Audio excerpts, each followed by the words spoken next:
Hello everyone, मैं कल्पना अपने channel में आप सभी का स्वागत करती हूँ। तो चलिए देखिए आज का चैप्टर देखते हैं, क्या बताती हैं हमें किताबें और खबरें। इससे पहले मैं आपको बता दूं कि हमारा चल रहा है हिस्ट्री एनसीईआरटी का हिस्ट्री क्लास कौन सी क्लास का बताइए आप लोग, 6 का, क्लास 6 का आपका जो है एनसीईआरटी चल रहा है।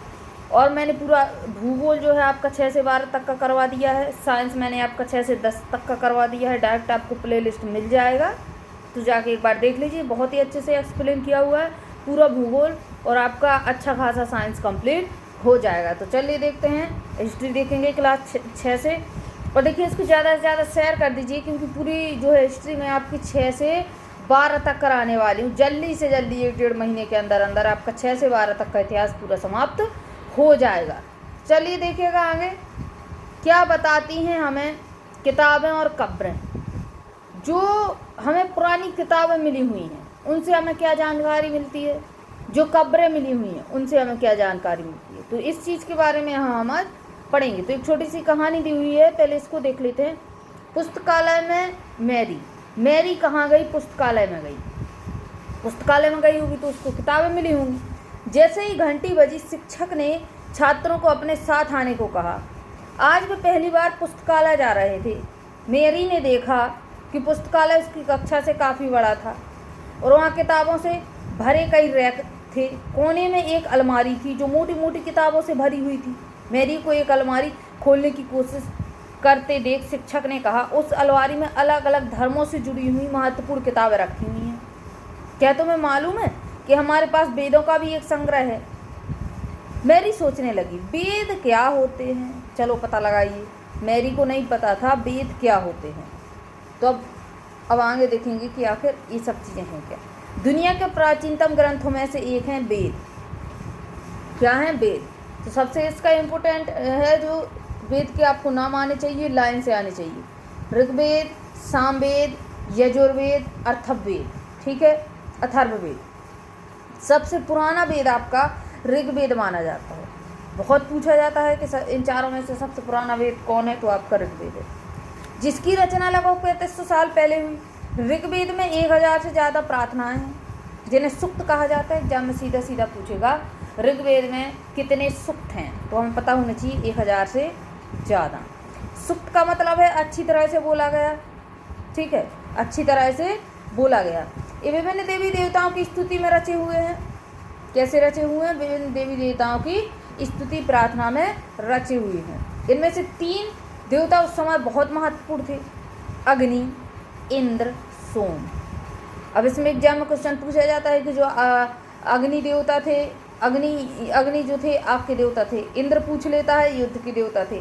और सोम एक पौधा का नाम था, ठीक है, जिसमें खास पेय बनाया जाता था, सोमरस। वैदिक प्रार्थनाओं की रचना ऋषियों ने की थी। आचार्य विद्यार्थियों को इन्हें अक्षरों, शब्दों और वाक्यों में बांटकर सस्वर पाठ द्वारा कंठस्थ करवाते थे। डायरेक्ट ऐसे ही पूरा रटवा दिया जाता था। ठीक है, और सस्वर यानी गा के अच्छे से पढ़ के। अभी बताया ना कि सूक्त क्या होता है, जो अच्छे से पढ़ा गया हो, है ना। अधिकांश सूक्तों के रचयिता सीखने और सिखाने वाले पुरुष थे। अधिकतर क्या थे कि जो सीखते थे वो सिखाते थे, पुरुष ही थे, महिलाएं नहीं थी। कुछ प्रार्थनाओं की रचना महिलाओं ने की। ऋग्वेद की भाषा प्राक संस्कृत या वैदिक संस्कृत कहलाती है। जो ऋग्वेद में जो भाषा लिखी हुई है उसके तो हम प्राक संस्कृत कहेंगे या फिर वैदिक संस्कृत कहते हैं। तुम स्कूल में जो संस्कृत पढ़ती हो यह भाषा थोड़ी उससे भिन्न है। आज हम जो संस्कृत पढ़ते हैं वो वाली संस्कृत ऋग्वेद में नहीं लिखी हुई है कि आप सोचें कि पढ़ लें आप आसानी से। तो वो भाषा दूसरी है, भाषा दूसरी है। चलिए इसको देखिए, बहुत इंपॉर्टेंट है। संस्कृत और अन्य भाषाएं। संस्कृत भाषा भारोपीय यानी भारत और यूरोपीय भाषा परिवार का हिस्सा है। सीधा एग्जाम में पूछता है, जो भारोपीय है, जो संस्कृत भाषा है वो किस भाषा परिवार का हिस्सा है? तो भारोपीय। कौन सी? भारोपीय। भारत की कई भाषाएं, असमिया, गुजराती, असमिया असम में बोलेंगे, गुजराती गुजरात में, हिंदी, कश्मीरी और सिंधी आपकी कश्मीर में बोली जाती है। एशियाई भाषाएं जैसे फारसी, यूरोप की बहुत सी भाषाएं जैसे अंग्रेजी, फ्रांसीसी, जर्मनी, यूनानी, इतालवी, स्पेनिश, ये सब भाषाएं इसी परिवार से जुड़ी हुई हैं। कितना इम्पोर्टेंट है ये आपका कि जो भारतीय आपका परिवार है, इससे ये सब भाषाएं जुड़ी हुई हैं। असमिया, गुजराती, हिंदी, कश्मीरी, सिंधी, और ये आपकी जो एशियाई भाषा है फारसी, यूरोपीय भाषा, यूरोप की बहुत सी भाषाएं हैं आपकी, अंग्रेजी, फ्रांसीसी, जर्मनी, यूनानी, इतालवी, स्पेनिश, ये सब भाषाएं आपकी भारत यूरोपीय यानी भारोपीय परिवार से जुड़ी हुई हैं। उन्हें एक भाषा परिवार इसलिए कहा जाता है क्योंकि आरंभ में उनमें कई शब्द एक जैसे थे। जैसे हम मात्र बोलेंगे तो वो संस्कृत का शब्द है, माँ बोलेंगे तो हिंदी का शब्द है, और मदर आपका अंग्रेजी का शब्द है। सब शब्द आपके माँ से स्टार्ट हो रहे हैं, ठीक है, मतलब लगभग सेम है। भाषा में अंतर है लेकिन लगभग देखने में सेम है, अर्थ सेम हो जाता है। उपमहाद्वीप में दूसरे भाषा परिवारों की भी भाषाएं बोली जाती हैं। उदाहरण के लिए आपकी पूर्वोत्तर में आपकी कौन सी भाषा बोली जाएगी? असम साइड चले जाएंगे आप, ठीक है। इधर पे आपका तिब्बत बर्मा परिवार की भाषा बोली जाती है। कौन सी? तिब्बत और आपका बर्मा क्या है? पहले अभी का म्यांमार, ठीक है। तो जब म्यांमार से उस साइड से जुड़ी हुए है राज्य, तो उस साइड म्यांमार वाली भाषा बोली जाएगी। तो जो तिब्बत बर्मा परिवार है उसमें आपकी ये भाषा बोली जाती है। पूर्वोत्तर में तमिल बोली जाएगी आपकी, तेलुगु, कन्नड़, मलयालम, द्रविड़ भाषा परिवार की भाषाएं हैं। द्रविड़ भाषा परिवार की भाषाएं कौन सी हैं? जो आपकी साउथ में बोली जाती हैं, तमिल, तेलुगु, कन्नड़, मलयालम, ठीक है। और जबकि झारखंड और मध्य प्रदेश के कई हिस्सों में बोली जाने वाली भाषाएं जो हैं ऑस्ट्रो एशियाटिक भाषा परिवार से जुड़ी हुई हैं। इससे आपके सीधे क्वेश्चन आते हैं, आपको सीधा पूछेगा कि जो आपका कन्नड़ भाषा है कौन से भाषा परिवार से जुड़ी हुई है? तो आपको पता होना चाहिए द्रविड़ भाषा परिवार से जुड़ी हुई है।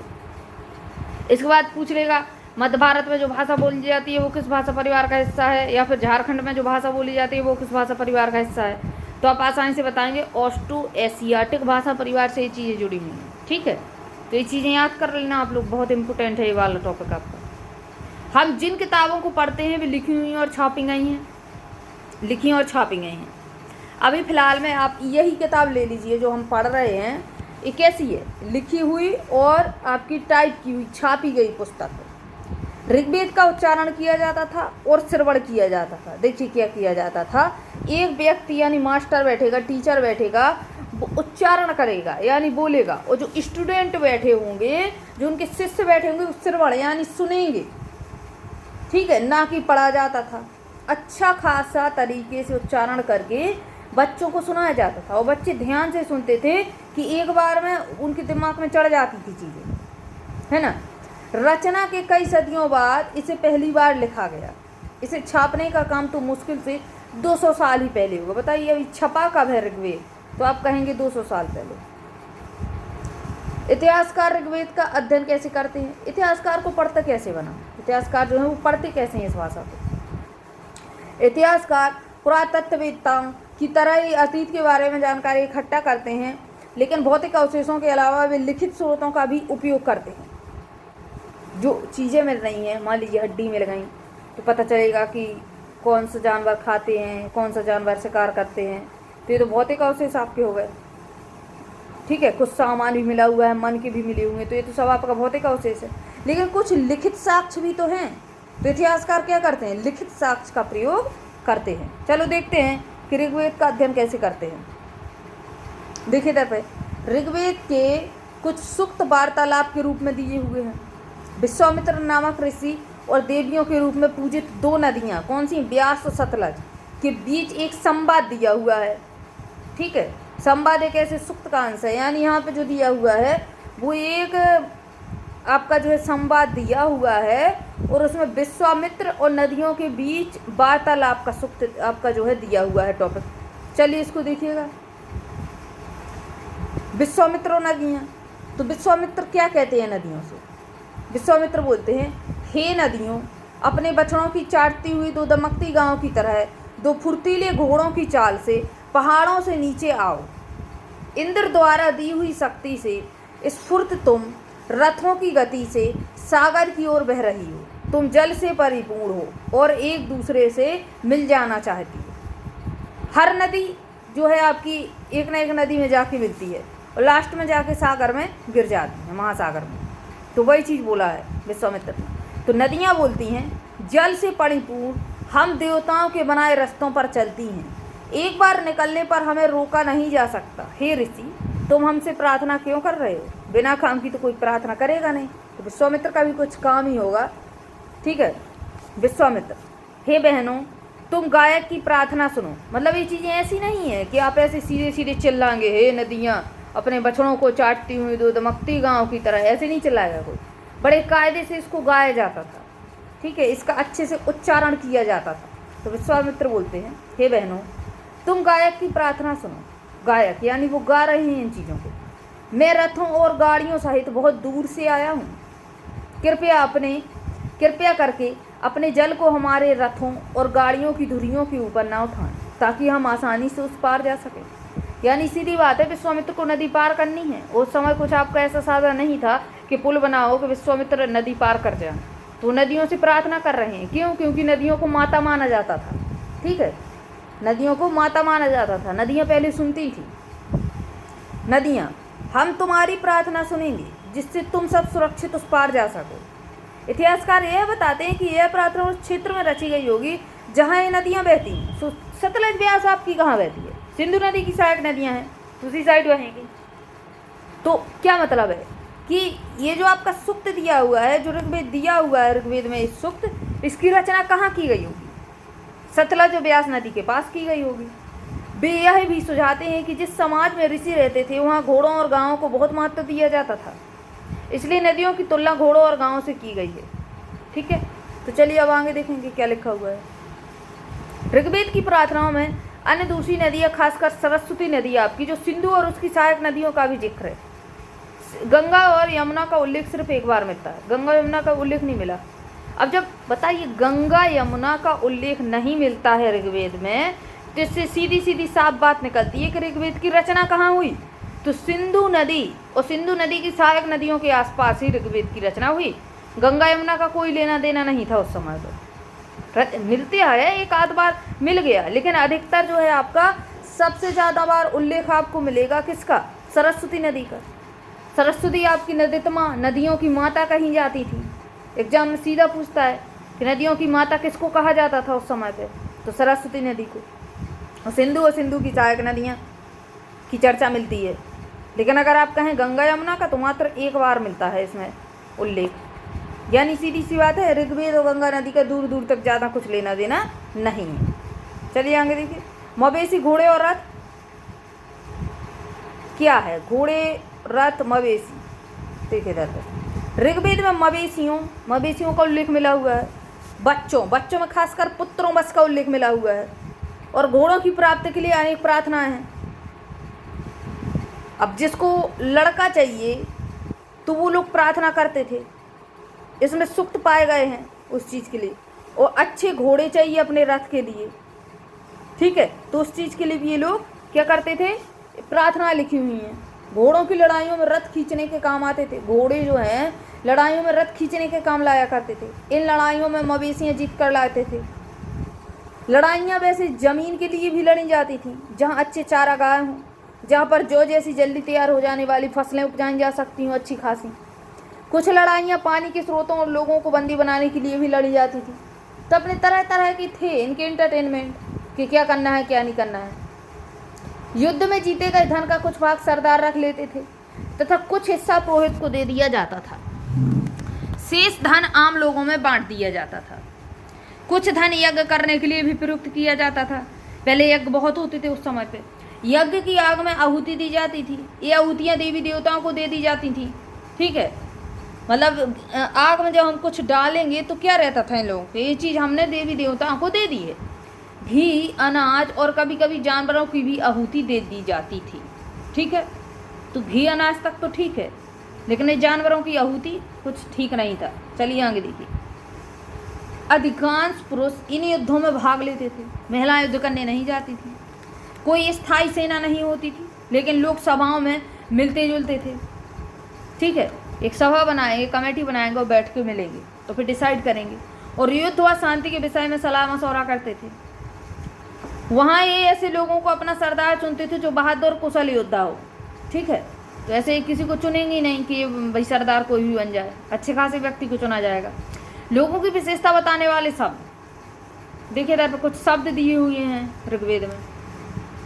लोगों का वर्गीकरण काम, भाषा, लोगों का वर्गीकरण किस किस चीज से था? काम से, ठीक है, भाषा से, परिवार और समुदाय से, निवास स्थान से, या सांस्कृतिक परंपरा के आधार पर भी किया जाता था। ऋग्वेद में लोगों की विशेषता बताने वाले कुछ शब्द को देखो।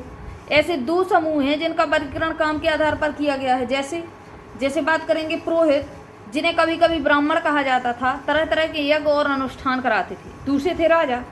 तो ये तो आपका काम के थ्रू वर्गीकरण हो गया कि एक व्यक्ति जो होता था वो पुरोहित होगा जो कि यज्ञ कराएगा, ठीक है। आज भी हमारे यहाँ जो है पूजा पाठ कराने पंडित जी आते हैं, तो वही चीज़ है कि वो यज्ञ कराने कौन आता था? पुरोहित, ठीक है, जिसको हम ब्राह्मण कहते हैं। और जो यज्ञ कराते थे, जो यज्ञ में बैठते थे, वो राजा थे। यानी सीधी सी बात है कि काम के आधार पर वर्गीकरण यहाँ पे कर दिया गया था। ये राजा वैसे नहीं थे जिनके बारे में तुम अभी पढ़ोगे, ठीक है। यानी अकबर, बाबर, शाहजहां जैसे नहीं थे। ये ना तो बड़ी राजधानी और महलों में रहते थे, ना इनके पास सेना थी, ना ही ये वसूलते थे, ना ये कर वसूलते थे। प्राय राजा की मृत्यु के बाद उसका बेटा अपने आप ही शासक नहीं बन जाता था, ठीक है। इधर पर देखिए, जनता या पूरे समुदाय के लिए दो शब्दों का इस्तेमाल किया गया है। अभी तो हमने काम के आधार पर वर्गीकरण किया, अब देखिए समुदाय के आधार पर वर्गीकरण। जनता या पूरा समुदाय के लिए दो शब्दों का इस्तेमाल होता था। एक था जन, जिसका प्रयोग हिंदी और अन्य भाषाओं में आज भी होता है। दूसरा था आपका विस, जिससे वैश्य शब्द निकलता है। इस पर तुम विस्तार में अध्याय 5 में तो बाद में देखेंगे। चलिए इसमें आगे देखिए थोड़ा। ऋग्वेद में विस और जनों के नाम मिलते हैं। इनको दो नाम मिले, विस और जन। यानी इससे इन्हें समुदाय का बोध हुआ और समुदाय के आधार पर वर्गों में लोगों को बांटा गया है। इसलिए हमें पुरुजन तथा विस, भरतजन या विस, यदुजन या विस जैसे कई उल्लेख इधर पे मिलते हैं। जिन लोगों ने इन प्रार्थनाओं की रचना की वे कभी कभी खुद को आर्य कहते थे। क्या कहते थे? आर्य। तथा अपने विरोधियों को, आज भी जो हम लोग नॉर्थ में रहते हैं, ये सब आपका जो है आर्य परिवार है, ठीक है। आर्य ही बोला जाता है हमको। साउथ के लोग हम लोगों को आर्य ही बोलते हैं, ठीक है। चलिए आगे देखिए। जिन लोगों ने प्रार्थनाओं की रचना की वे कभी कभी खुद को आर्य कहते थे तथा अपने विरोधियों को दास या दस्यु कहते थे। क्या कहेंगे? खुद तो आर्य, जो दूसरा पर्सन है जो उसका विरोधी है आर्यों का, उनको क्या बोलेंगे? दास या दस्यु। दस्यु वे लोग थे जो यज्ञ नहीं करते थे और शायद दूसरी भाषाएं बोलते थे। बाद के समय में दास स्त्रीलिंग, दासी शब्द का ये क्या लिखा हुआ है? दास स्त्रीलिंग, इसका दास ही हो जाएगा, ठीक है। शब्द का मतलब गुलाम था। पहले दास का मतलब गुलाम नहीं था, ठीक है। लेकिन आज के ज़माने में या अकबर, बीरबल, जो भी आपके शाहजहां वगैरह राजा निकले, इनके समय पे आप देखेंगे तो क्या है, इधर पे आपको दास शब्द का मतलब गुलाम मिलेगा, ठीक है। दास वे स्त्री और पुरुष होते थे जिन्हें युद्ध में बंदी बना कर लाया जाता था। उन्हें उनके मालिक की जायदाद माना जाता था। बताइए, किसी एक व्यक्ति को दूसरे व्यक्ति की जायदाद मान लिया जाता था। जो भी काम मालिक चाहते थे उन्हें वह बस करना पड़ता था।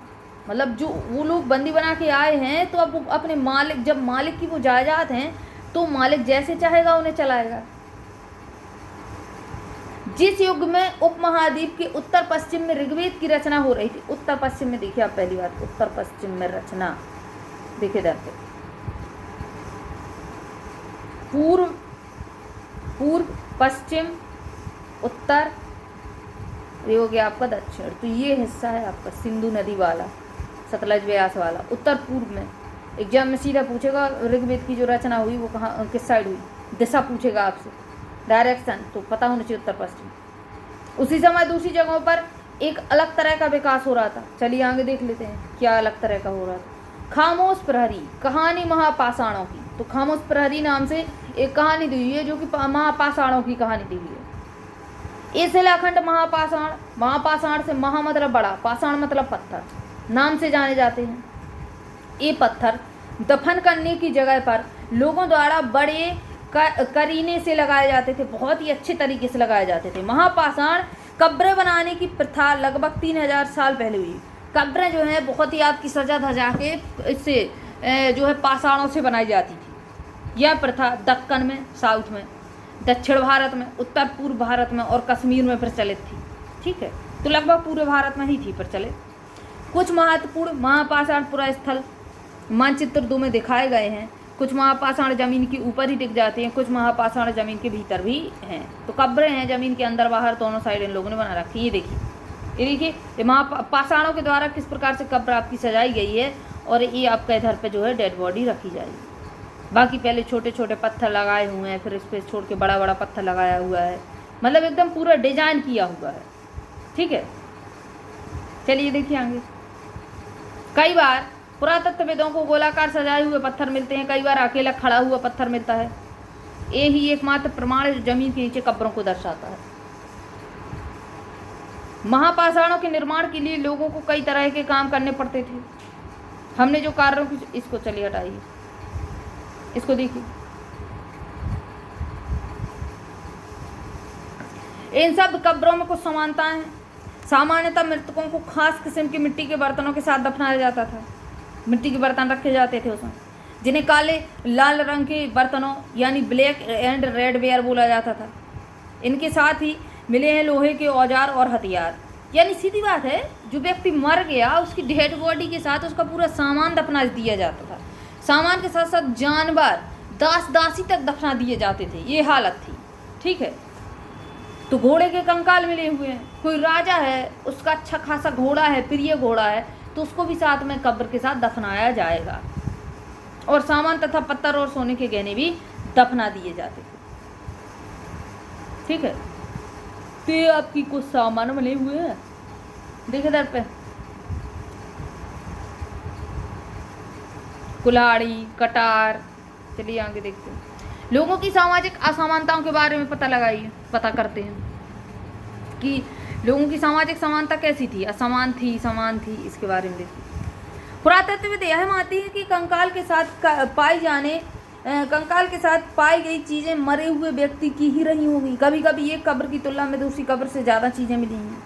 ठीक है, ब्रह्मगिरी को खोज बाद में देख लेंगे। यहाँ एक व्यक्ति की कब्र में 33 सोने के मनके और शंख मिले हुए हैं। दूसरे कंकालों के पास सिर्फ कुछ मिट्टी के बर्तन मिले हुए। यानी ये चीज़ क्या है, यानी किसी के पास जो है अधिक सोना धन मिलता है। आज भी वही स्थिति है। कोई इकोनॉमिक वीक है, ठीक है, इकोनॉमिकली, और कोई किसी के पास बहुत ज़्यादा पैसा है, किसी के पास कम पैसा है। ठीक है, तो वही चीज़ पहले थी कि किसी के पास सोना ज़्यादा, यानी राजा महाराजा होते होंगे, उनके पास सोना ज़्यादा है, वो जब मरे तो उनका पूरा जो है जेवरात उसमें साथ में दफना दिया। लेकिन कोई आम व्यक्ति की मृत्यु होती है तो उसकी मृत्यु के साथ क्या दफनाएंगे? सोना चांदी उसके पास है नहीं, धन दौलत उसके पास है नहीं, तो नॉर्मल सा जो उसके पास है बर्तन वगैरह वो दफना दिए। ठीक है, यह दफनाए गए लोगों की सामाजिक स्थिति में भिन्नता को दिखाता है। कुछ लोग अमीर थे तथा कुछ लोग गरीब, कुछ लोग सरदार थे तो कुछ लोग अनुयायी। ठीक है, क्या कुछ कब्रगाहें खास परिवारों के लिए बनी थी? कभी कभी महापाषाणों में एक से अधिक कंकाल मिले हैं। यह दर्शाते हैं कि शायद एक ही परिवार के लोगों को एक ही स्थान पर अलग अलग समय पर दफनाया गया था। बाद में मरने वाले लोगों को पोर्ट होल के रास्ते कब्रों में लाकर दफनाया जाता था। ऐसे स्थान पर गोलाकार लगाए गए पत्थर या चट्टान चिन्हों का काम करते थे, जहाँ लोग आवश्यकता अनुसार शवों को दफनाने द्वारा आ सकते थे। चिन्ह कर दिया जाता था कि इस कब्रों में दोबारा दफनाया जा सकता है, तो उस प्रकार से हो जाता था। इनाम गांव के एक विशिष्ट व्यक्ति की कब्र इस कहानी दी हुई है। यह भीमा की सहायक नदी घोड़े के किनारे एक जगह है। घोड़ के किनारे एक जगह है। इस जगह पर 3600 से 2700 साल पहले लोग रहते थे। यहाँ वयस्क लोगों को प्रायः गड्ढे में सीधा लेटाकर दफनाया जाता था और उनका सिर जो है उत्तर की ओर कर दिया जाता था। कई बार उन्हें घर के अंदर ही दफनाया दिया जाता था। ऐसे बर्तन जिनमें शायद खाना और पानी हो दफनाए गए शव के पास रख दिए जाते थे। ठीक है, यानी इनका सीधा सीधा मानना था कि लोग आग मरने के बाद भी कब्र में उठ के खाना खाएंगे, तो बर्तन भाड़े सब वहाँ पर रख देते थे। ठीक है, आगे देखिए। एक आदमी को 5 कमरों वाले मकान कि आंगन में 4 पैरों वाले मिट्टी के एक बड़े से संदूक में दफनाया गया। बस्ती के बीच में बसा यह घर गांव के सबसे बड़े घरों में से एक था। इस घर में एक अनाज का गोदाम भी था। 100 के पैर मुड़े हुए थे। ठीक है, तो अब यह पूछ रखा है, क्या तुम्हें लगता है कि किसी सरदार का साथ है? इसके जवाब का कारण बताइए। अभी हमने देखा कि वयस्क लोगों के पैर ये लोग सीधे रखते थे। ठीक है, अब सरदार से तो देखिए, जब उस घर में दफनाया गया है, बड़ा सा घर है, यानी वो लोग अमीर थे। ठीक है, पैर मुड़े हुए हैं, तो हम अंदाजा लगा सकते हैं कुछ मतलब लोगों में डिफरेंस होता होगा कि सरदार है तो उसका पैर मोड़ के रखेंगे, आम आदमी तो उसको सीधा लेटाएंगे। हो सकता है ऐसा कुछ होता हो इनके समय पर, ऐसी कुछ सोच रख रखी हो, यानी डिफरेंस पता चले लोगों में। ठीक है, अब उस घर में बड़ा सा गोदाम मिला हुआ है। ठीक है, तो हम इससे के बोल सकते हैं, हो सकता सरदार हो सकता अमीर व्यक्ति हो। ठीक है, सरदार होगा तो अमीर व्यक्ति होगा। चलिए देखिए आगे क्या बताते हैं हमें कंकालों के अध्ययन। जो कंकाल मिले हुए हैं उनका अध्ययन जब किया गया है तो क्या पता चलता है। छोटे आकार के आधार पर एक बच्चे के कंकाल को आसानी से पहचाना जा सकता है। हम आसानी से पहचान लेंगे कि जो है कंकाल छोटा है तो बच्चा होगा, लेकिन एक बच्चे और बच्ची के कंकाल के बीच आप कैसे फर्क करेंगे? अब बताइए। मान लीजिए ठीक है, छोटा है कंकाल, बता दिया कि बच्चे का है, लेकिन अब हम ये नहीं बता सकते कि बच्चा मेल है या फीमेल। ठीक है, क्या हम यह पता लगा सकते हैं कि कंकाल किसी पुरुष का है या स्त्री का? चलिए देखते हैं।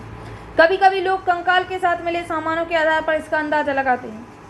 उदाहरण के लिए यदि कंकाल के साथ गहने मिलते हैं तो कई बार उस महिला का कंकाल माना जाता है, उसे महिला का कंकाल मान लेंगे।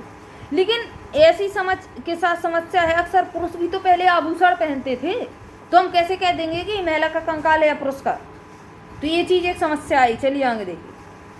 कंकाल का लिंग पहचानने का बेहतर तरीका उसकी हड्डियों की जांच है। चूंकि महिलाएं बच्चों को जन्म देती हैं, इसलिए उनका कटी प्रदेश यानी कूहला जो होता है पुरुष से ज़्यादा बड़ा यानी चौड़ा हो जाता है।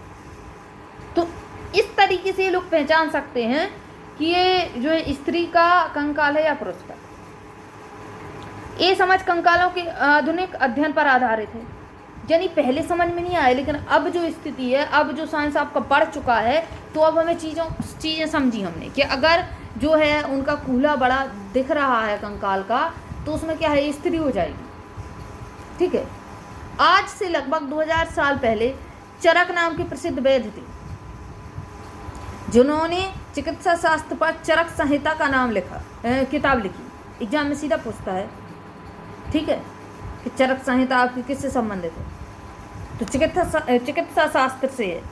इस बार के पेट में आपका आया हुआ था कि जो चरक संहिता है ये किस से संबंधित है, तो एग्जाम में दिया हुआ था चिकित्सा से। वे कहते हैं कि मनुष्य के शरीर में 360 हड्डियां होती हैं। ये आधुनिक शरीर रचना विज्ञान की 206 हड्डियों से काफ़ी ज़्यादा है। बताइए, अभी तो हम 206 पढ़ते हैं, लेकिन चरक ने तो बता दिया 360। संभवतः चरक ने अपनी गिनती में दांत, हड्डियों के जोड़ और कार्टिलेज को जोड़कर सब संख्या बताई होगी। एक एक दांत को अलग अलग गिनती किया होगा। ठीक है, चलिए आगे देखिए। इनाम गांव के लोगों के काम धंधे। तो इनाम गांव के लोग क्या करते थे? इनाम गांव में पुरातत्वविदों को गेहूं मिले हैं, जौ मिले हैं, चावल, दाल, बाजरा, मटर, तिल के बीज मिले हैं। अब ये चीज़ मिली है तो क्या है? ये लोगों इन फसलों की खेती होती थी। कई जानवरों की हड्डियां भी मिली हैं। कई हड्डियों पर काटने के निशान के से यह अंदाजा लगाया है कि लोग इन्हें खाते थे। ठीक है, गाय, बैल, भैंस, बकरी, भेड़, कुत्ता, घोड़ा, गधा, सुअर, सांभर, चितकबरा, हिरण, कृष्ण मृग, खरहा, न्योला, चिड़िया, घड़ियाल, कछुआ, केकड़ा और मछली की हड्डियां भी यहाँ पाई गई हैं।